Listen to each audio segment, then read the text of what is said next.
What's up, everybody? Thanks for tuning in to Fan Culture. We got the 8th episode here. Just me and Brandon today. How you feeling? I'm feeling pretty good. The finals are going on right now. I mean, this is the moment we've all been waiting for. You know, we got the matchup now. We got the Warriors. We got the Raptors. It's been a heck of a playoff run. I mean, and we talked about it on the last episode. You know, the fact that the conference finals seemed kind of boring, but I think we got a heck of a series coming up. The game's on right now, but, you know, we got our predictions and everything all lined up. So, Definitely. So I mean, let's touch on the NBA finals a little bit. So, obviously, you got the Warriors, you got the Raptors. First off, who you got? Man, I'm going to go with the Warriors just because the cast, we all the usual suspects. Steph, Clay, Draymond, KD, if he comes back. I mean, but you have a seasoned coach in Steve Kerr who, you know, not only won as a player, but, you know, has won several times now, or at least visited the finals several times as a coach. Yeah, 5th straight year. Right. And so I just think once you're in that position, it's hard to knock you off your high horse, you know, because you're just so used to it, you know. It becomes a part of, you know, who you are, part of the culture. And I think they definitely have a culture there now in Golden State, and we'll be talking about this team and this dynasty for years to come. Golden State in how many games?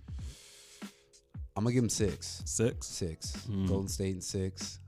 If Toronto can steal one, it'd probably go to 7, but I still have Golden State winning. Now, the only thing that would make this to be somewhat more interesting if someone else on Golden State side goes down. So if Clay or Steph or Draymond goes down, then you're looking at, okay, who's the next man up?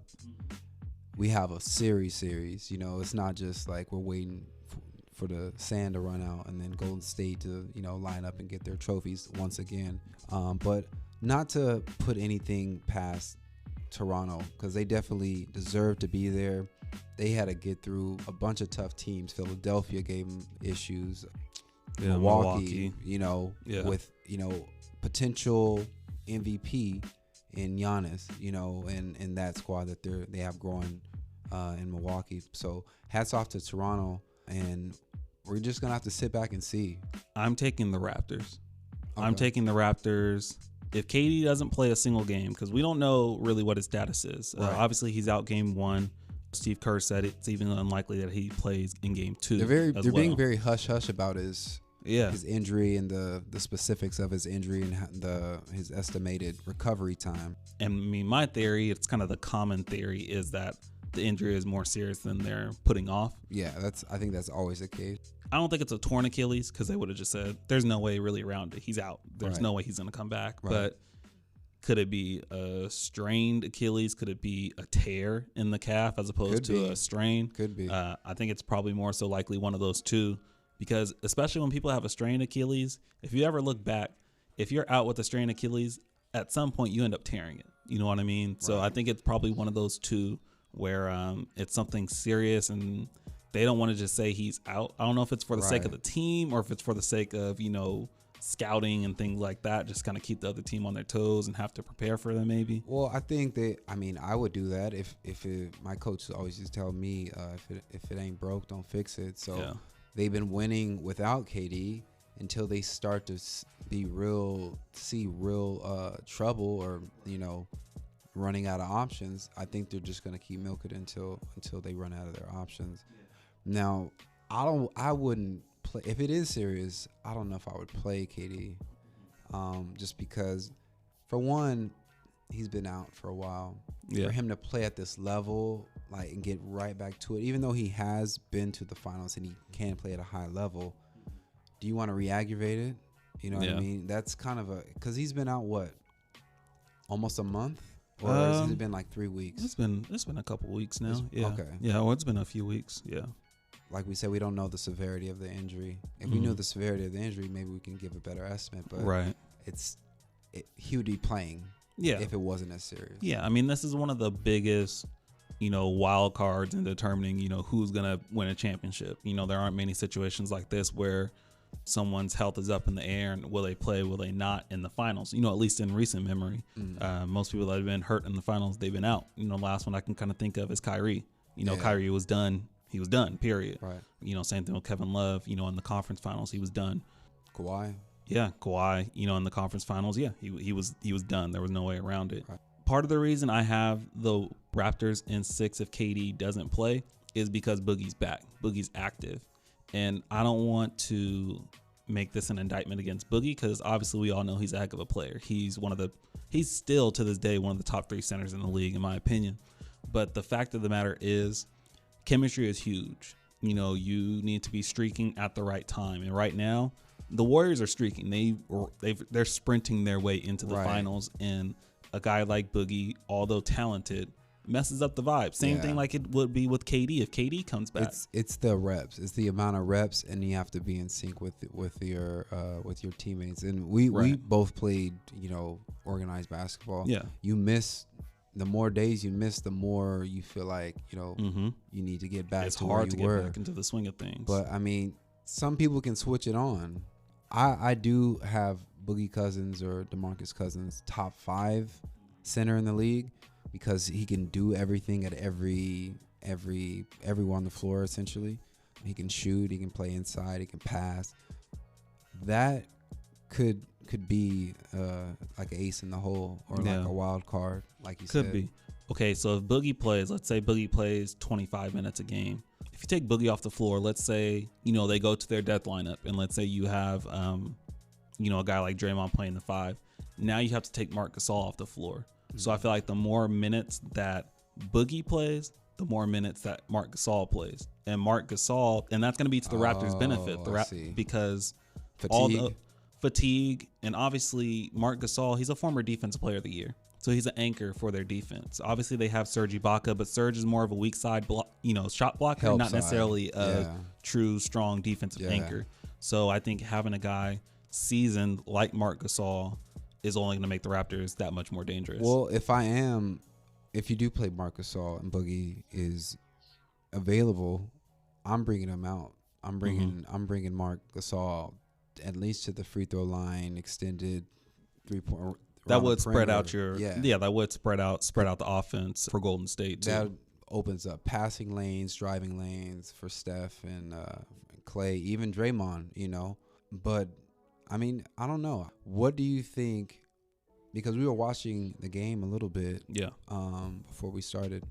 What do you think? You think that Toronto's just going to give the ball to Kawhi and have him, go to work? Or they're going to run some sort of like loose offense? They're going to run some sort of offense, I think, even if it's necessarily pick and roll the whole entire time, because I'm assuming Clay's going to be guarding Kawhi for most of the series. He's their best on-ball defender between him and Iggy. Mm-hmm. So I could probably see either Clay or Iggy or both of them kind of taking turns guarding Kawhi to kind of, switch up the matchups in your favor. Golden State's probably going to be switching on those screens, so I'm sending Gasol so I can get matched up against Kevon Looney or Jordan Bell or Boogie when he's in the game, so that I can use that to my advantage. What we've been seeing a little bit through some of these sequences is that Golden State is shadowing their weak side defender, kind of having him rotate a little bit just to give that defender a little extra help on Kawhi. Right now, they have been exposing it, though. They've been finding the open man. So you pass to Gasol. Gasol dishes out to the corner for Danny Green. I think they're going to be doing a lot of that if Golden State doesn't make some changes. And Toronto has people that are going to knock down shots. Kyle Lowry can knock down shots. Danny Green can get hot. Siakam, Van Vliet coming off the bench as well. So, I mean, I think that could potentially be a problem that they're going to have to deal with. Right. I don't think that they're going to be able to play that way the whole entire series. You've seen a lot of situations where, adjustments are made quick, fast, and in a hurry in the finals, and they're drastic changes. So I could see, them kind of making some tweaks. I don't think that's going to be effective the whole entire series. Even if KD does come back, I still have the Raptors, but I'm going to go with the Raptors in 7 instead of 6. 7. Yeah. Kind of like how I said with Boogie, it's still the momentum. The whole offense completely changes when KD comes in the game. Obviously, KD, I think, is one of the best offensive players in the league, probably the best offensive player in the league. Bar none, yeah, he's a cheat code. Yeah, he can go get a bucket from anywhere, but Steph doesn't have that same rhythm, when KD's in the game. Clay has no rhythm when KD's in the game. I know Draymond had some injury issues, and, he was overweight and stuff earlier in the season, but he doesn't have that same rhythm either. Is it worth bringing in a guy that can get a bucket at any time over having 3 of your core guys in a solid rhythm. And you know what I mean? There's that balance. This has been the argument since KD got there, because obviously they're winning games, obviously they're winning championships, but it's not what we were accustomed to seeing before they went on, this 3-peat run with KD. Because they had they have 3 finals appearances without KD, or is this this would be they had 2 without KD. One win, 1 loss. Okay, so that chemistry that people are accustomed to seeing, the ball movement, it kind of reminds me of Showtime Lakers, but they really get up and down the floor, especially when Draymond Green was playing at a high level and he was shooting from the perimeter decently. You had to guard him. But with KD there, you have somebody who can go get you a bucket, but it's not going to look like it did before, because primary ball handlers, and Kevin Durant is a primary ball handler, believe it or not. Yeah. 7-foot guard, whatever you want to call him. The ball's going to stick a little bit, because if you have somebody that scores as easily as he scores, he's not going to just pass it. You know what I mean? He's going to see how he can score from wherever you pass it to him on the floor. Right. Which is what we talked about last time with James Harden, and how are the Houston Rockets going to change their offense? What is D'Antoni going to implement to help Houston get over the hump? Because it shows the style of play that they're playing is just not working for them. They're doing a lot of numbers, the volume's there, but they can't quite get over the hump, and that's because of the style of play. I think that there is a happy medium. You don't want to go as far as the Houston Rockets have. I think that's too far as ISO ball goes and just ball sticking. But at the same time, the game does slow down, so you can't always play that ball movement style. De'Aaron Fox actually made a good point earlier today. He was on Undisputed, and he said, I feel like every team plays the same in the last 5 minutes. Everyone goes to either their one go-to player or they go to pick and roll. Everyone plays that way. And that's where it's a luxury to have a guy like KD, because you can't necessarily play the way that Golden State does when they make those runs in the third quarter. They can't do that in the fourth quarter because the game slowed down. It's all about, maximizing the 5-6 possessions that you have left in the game. And that's where KD comes in, because KD, regardless of where he's at on the floor, he's giving you one of the highest percentages to make a shot. I think people, they kind of have an idea of the type of player KD is, but I don't think they quite get it. And so when we say like KD's a cheat code, 7-foot guard, I'm 6'6", and that's above average. How tall are you? Like 6'2". Okay, that's still above average, right? The average height of a guy is, I would say, what, like 5'11", 5'10"? Yeah, maybe. Somewhere in that range. Somewhere in that range. Okay, a 7-foot guard that can shoot threes.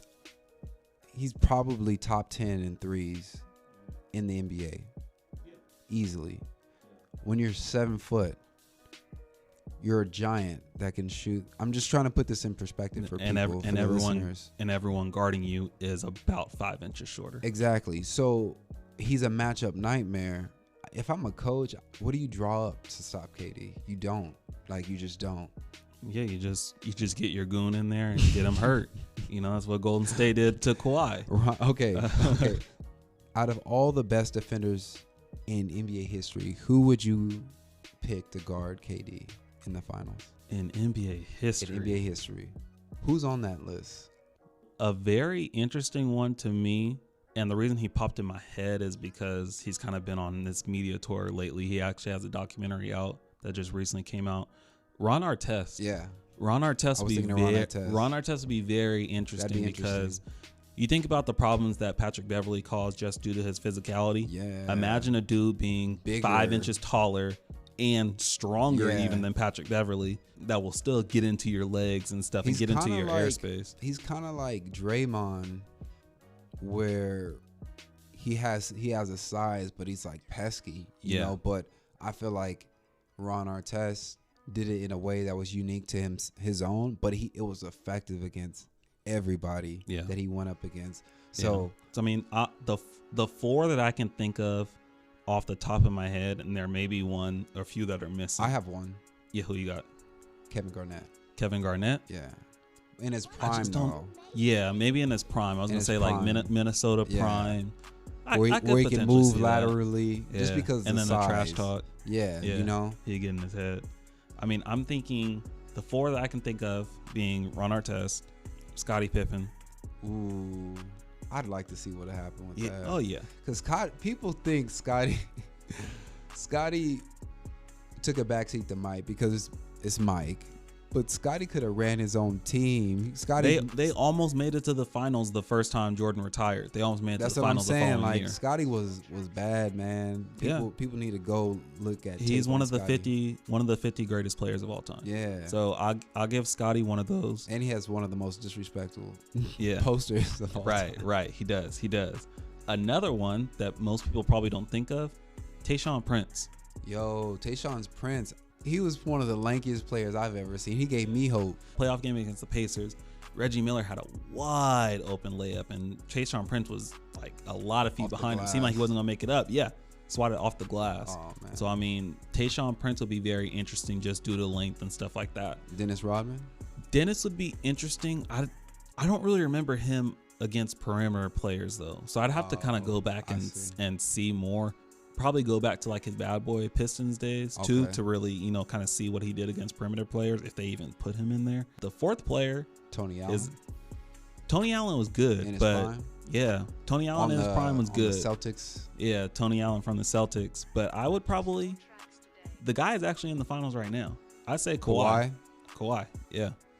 That'd be my 4th person. So those would be my 4. So Artest, Tayshaun Prince, Kawhi, and Scottie. We might not even get a chance to see Kawhi guard KD this series, but that would be definitely a good matchup for sure. Those are my 4.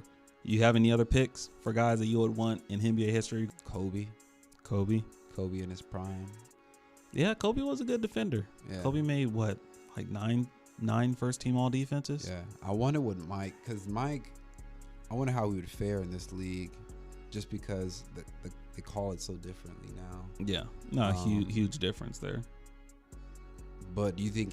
I feel like him like Kobe, well, they're kind of like one and the same as far as their approach to the game. Oh yeah, they're carbon copies. I heard that Kobe studied the game so like closely that he found out to like where referee stands on the court, so he could get away with certain calls and like he would be in blind spots and different things like that. Like what?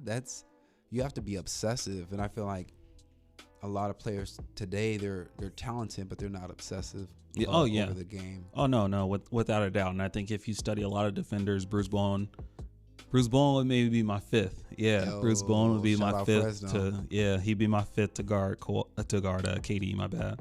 But yeah, I mean, you look at a lot of the elite defenders in NBA history. I think they all kind of say those same things, and they have those same study habits. Regarding just position on the floor. Knowing I get KD on the low left block. He likes to take 2 dribbles, turn right, turn left.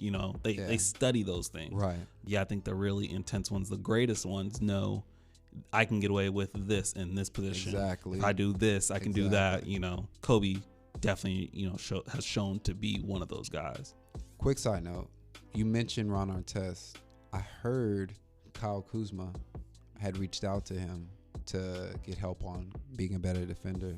I'm interested to see how that's going to affect his game this upcoming season. That's intriguing because Kyle Kuzma with some nastiness. Was a little chippiness. Yeah, that could be. Because he already got a little bit of dog in him. He tries to catch bodies. He's always slashing. He's not afraid to pull it. Mm-hmm.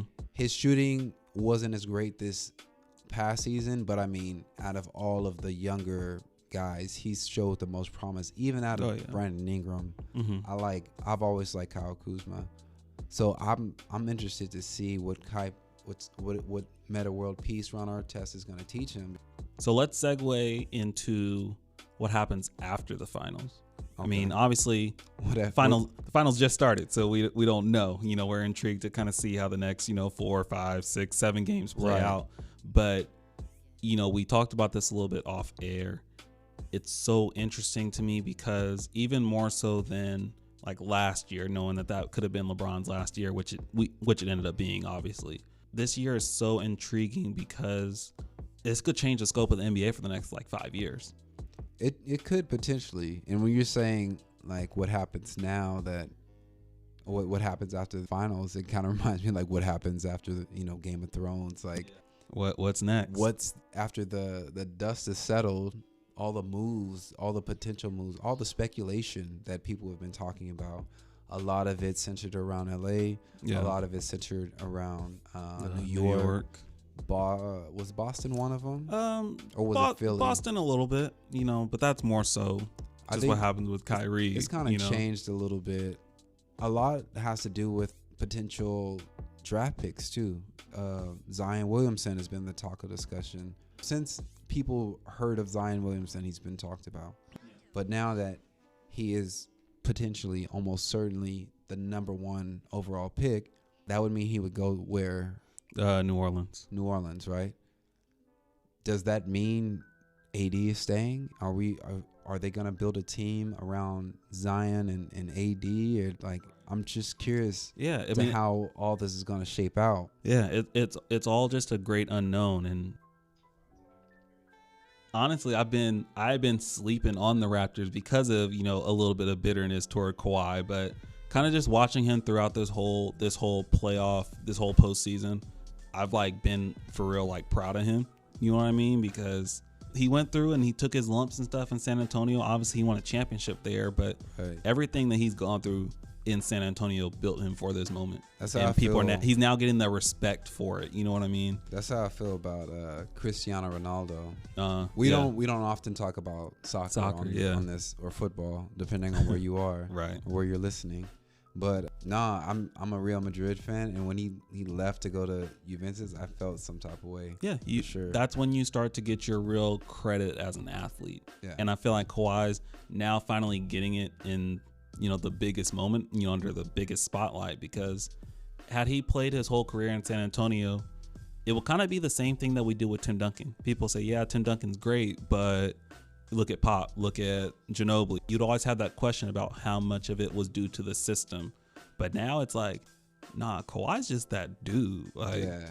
So, I mean, I got to give him his props for that. I like proving people or proving stuff right that way because, I mean, at least we know which one it is now. You know what I mean? There's a few things like that where I think we talked about it last time. I think Carl mentioned it. LeBron making his teammates better. I don't think he necessarily makes his teammates better, but he definitely makes the team better by being on it. Oh, yeah.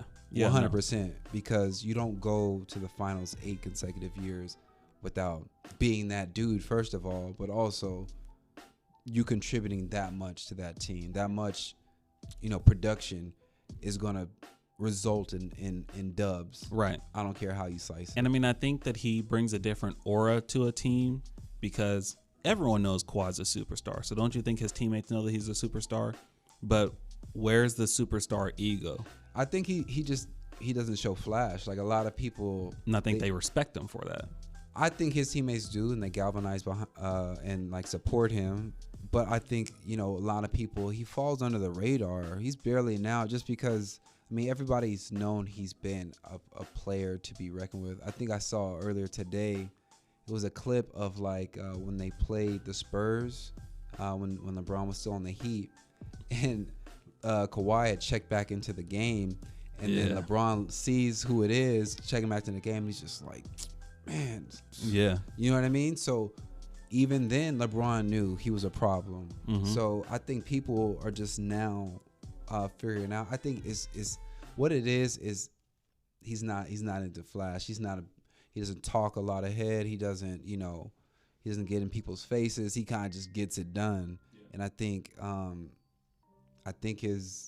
that's kind of like just been the mentality of Toronto. Yeah, up until this point. I think that even keel personality is going to help him in the finals because we all know the Warriors make their runs and some teams, start to panic. That's what happened to Portland. Portland panicked. That's why they blew 3 straight 17-point leads, and lost all those games. But when you see Kawhi and he's just cool, calm, and collected, Right. and he just will come back down and go get a bucket, you can weather those storms. That's a different type of player. You know what I mean? It's not, and it's the mentality, but it's also, I mean, he has gifts too, just like, you know, LeBron has gifts, like his hands. He has the same skill sets and abilities that I've seen Mike have. You know, just the way he's able to just glide and, you know, get to certain spots on the floor, and like the way he hit that fadeaway. Like, I remember I called that shot that he made that rattled in. I don't know, it was just something way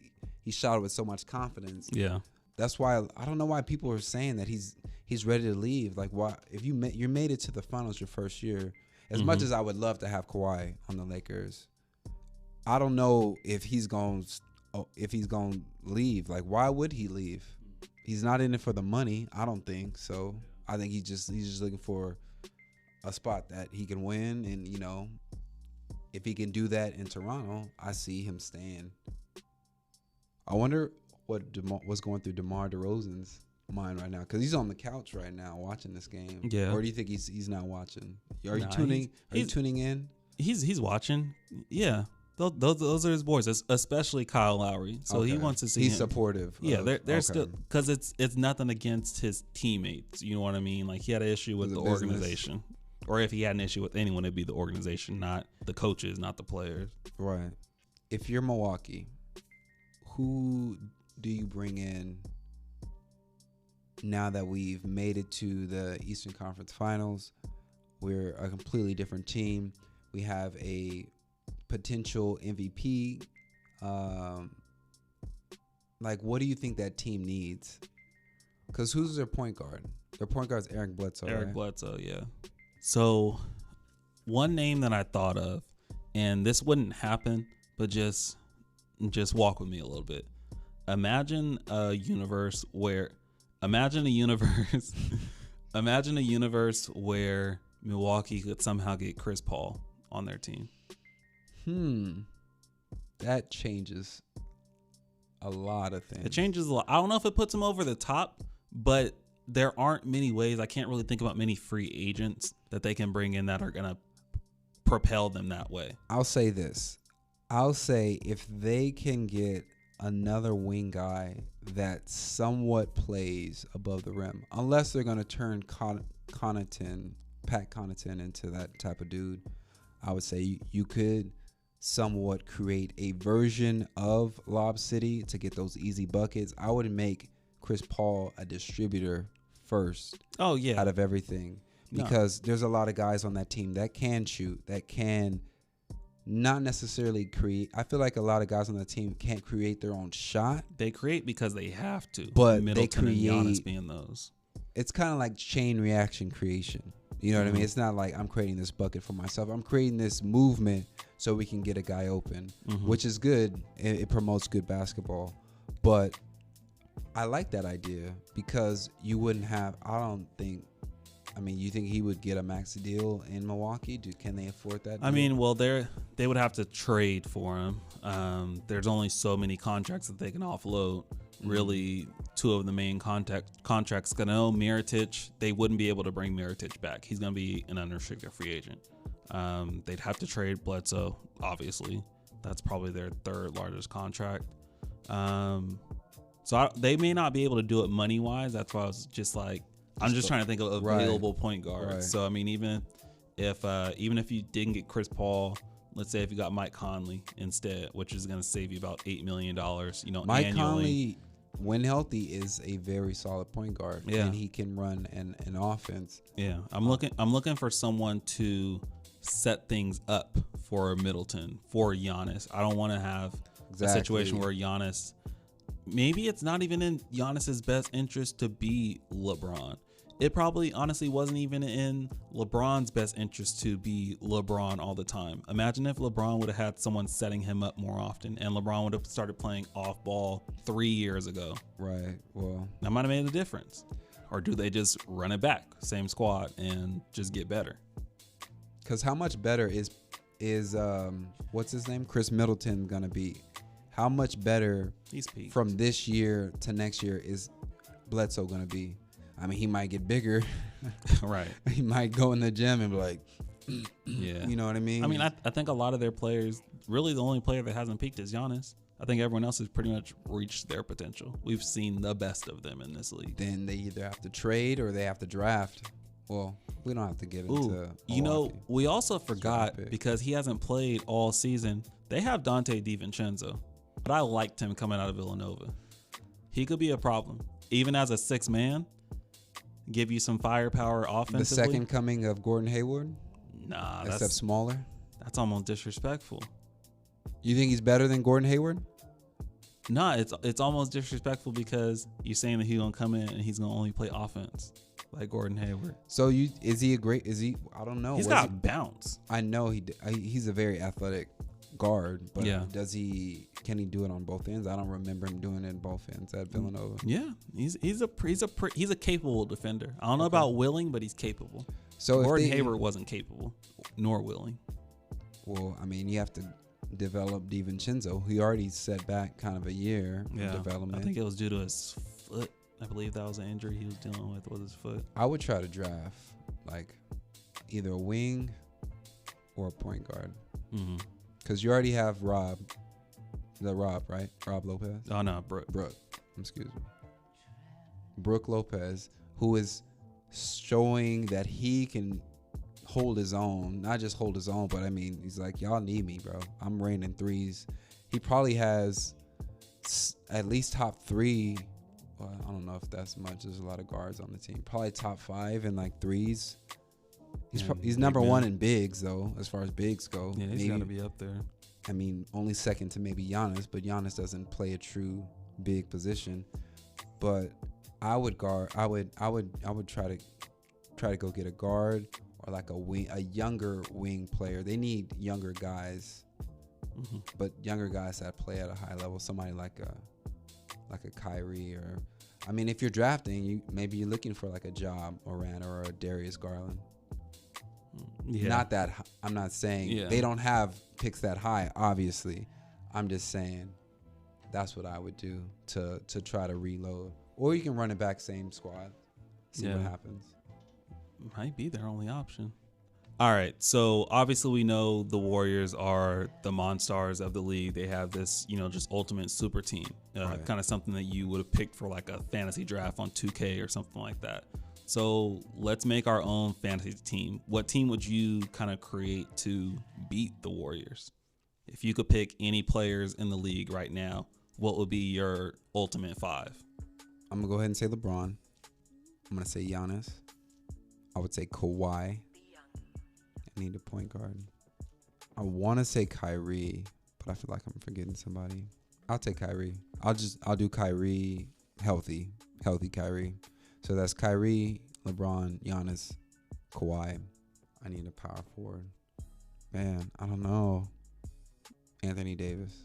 So Anthony Davis, Giannis, LeBron, Kawhi, Kyrie. That's a pretty good start, huh? Yeah, that's a good start. I got Kawhi. I got LeBron. Kawhi's my 3. LeBron's my 4. At the 2, I like Jimmy Butler for defensive purposes. Jimmy Butler is an interesting addition. Yeah, so I'm gonna go Jimmy Butler. Consistent enough jump shot, but hellacious defender, competitor. We can switch everything between those 3. Yeah. Center, I've been torn between Embiid and AD as well. I'm gonna give the edge to Joel matched up against Boogie. So I'm gonna put Joel as my 5, and my point guard is Ben Simmons. We're going to push up and down the floor. We're going to be hellacious defenders that can switch everything. So you got Ben at your point guard. Ben at my point. It's basically half of the Sixers team. Kawhi, Embiid, Jimmy and Bron. Yeah, so it's the big 3 of the Sixers and LeBron and Kawhi. That's interesting. I was tempted to put Giannis on, but it was either going to be Giannis or Jimmy Butler.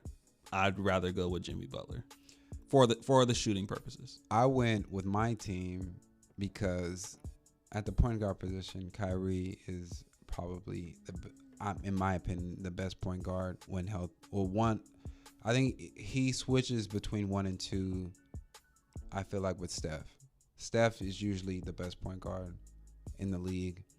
And then when Kyrie's healthy, I feel like they kind of trade off. But anyways, I hate to say like sporadic, but his you can't predict his movements, you know, and he's an X factor, I feel like, because he can shoot from the outside, he can score inside, he can draw fouls, he can pass. Yeah.